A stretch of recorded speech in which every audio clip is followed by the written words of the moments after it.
Las artes escénicas del teatro desde 1900 hasta la actualidad. Esta increíble aventura empieza en las primeras décadas de este siglo, lo que imprimió carácter y forma al arte, planteado por el crítico Jorge Aquat en general y al teatro en particular fue el realismo, aquel que procura espejar la realidad tal como la percibe nuestra conciencia inmediata, antes de toda reflexión el que predomina en el horizonte teatral paraguayo, el costumbrismo folclorista y zarzuelero español, el sainete o el dramón rinoplatense. A principios del siglo XX, la carencia de compañías locales hizo que los primeros autores paraguayos den a conocer su obra a través de montajes con actrices y actores extranjeros. Aunque ya a partir de la primera década del siglo XX la producción propia haya sido rica, pareciera que poco se conoce el teatro paraguayo más allá de sus fronteras. En los años 50, según expresión de Arturo Fleitas en una entrevista, el teatro fue realmente popular. Gente de todas clases sociales asistía y se llenaba el teatro municipal. En los años 80 y con la puesta en escena de varios clásicos del teatro, volvió a aumentar la afluencia de gente al teatro, pero, según el entrevistado, se dio de manera distinta como un gesto de lucimiento de clase media y alta. El concurso nacional de teatro fue en 1906, según reporta una de las autoras conocida como Josefina Pla. Hasta finales del siglo XIX no se podía adjudicar al teatro paraguayo sus propios autores ni compañía estable. Sin embargo, la introducción de un concurso nacional de teatro promovió un creciente interés por generar tramas y personajes propios. En los años 20 empezó el surgimiento de autores nacionales.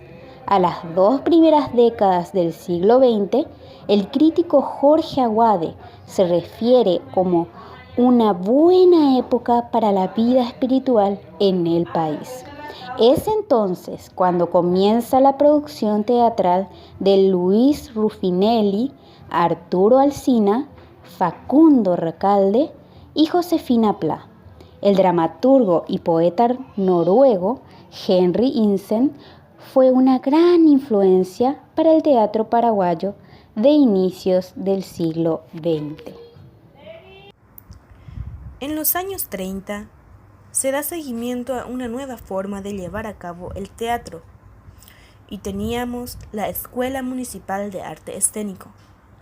Josefina Pla, junto con Roque Centurión Miranda, establecieron la primera escuela de teatro del país, introduciendo el método Konstantin Stanislavski, 169.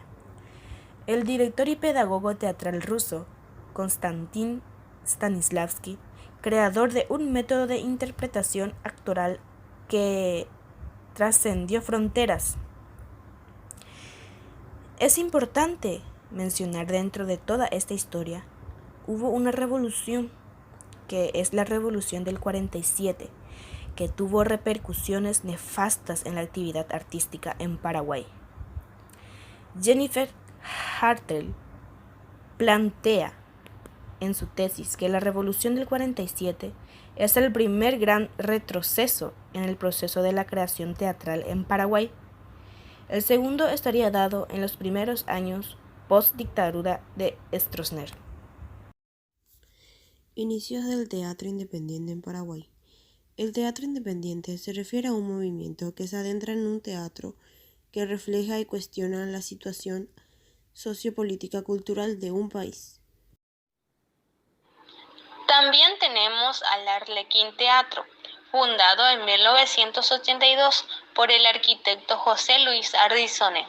Esta compañía constituye el máximo exponente de la corriente clásica tradicional en Paraguay. En mayo de 1989, Arlequín Teatro fue el organizador del primer Festival de Mayo del Teatro Internacional en Asunción. Mantiene una compañía estable y frecuentemente trabaja con directores extranjeros.